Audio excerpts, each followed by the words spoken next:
yung kabinete, yung AFP tsaka PNP, lahat ng institutions and some Filipinos believe in him after all the allegations. Hindi pa malinaw eh. Ang aabot pa si BBM ng 2026. Yun yung analysis ng iba.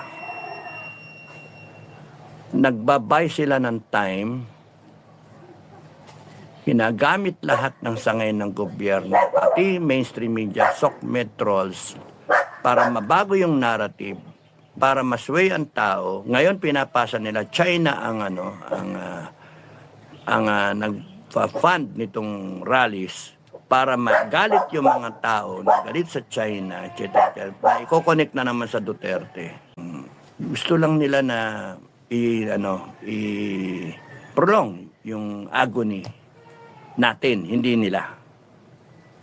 For as far as they're concerned, they will declare that they are innocent. They declare na hindi siya durugista, hindi siya addict, hindi siya magnanakaw, hindi siya mastermind.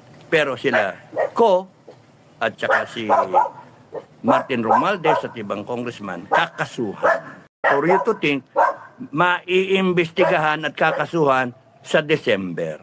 By December. So, ibig sabihin, uusad tayo, maghihintay tayo. Ay, naman pala kakasuhan ng December eh.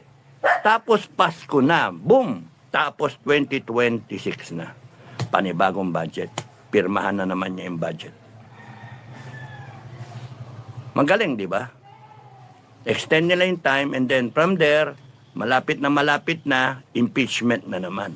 And then, i-connect na naman kasi nagpasok na sila through Montulfo na ito yung mga listahan, tapos ito ngayon, financer ang Inday Sara. I-connect nila yung China, boom, Inday Sara, maka-China, boom, para dating sa US, kalaban si Inday Sara. Laging ganun. Usap-usap. So, nandito na tayo. Naintindihan natin. Tarantado talaga to. Tarantado tong administrasyon na to. Gago eh. O gago tong si ganito, gago si ganyan. Lahat sila. O tapos, dapat yan lahat bitayin eh. O, okay. Ano gagawin natin?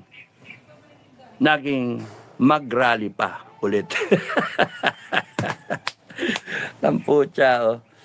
Ako, ang yung sa amin, SFGF, rally na naman.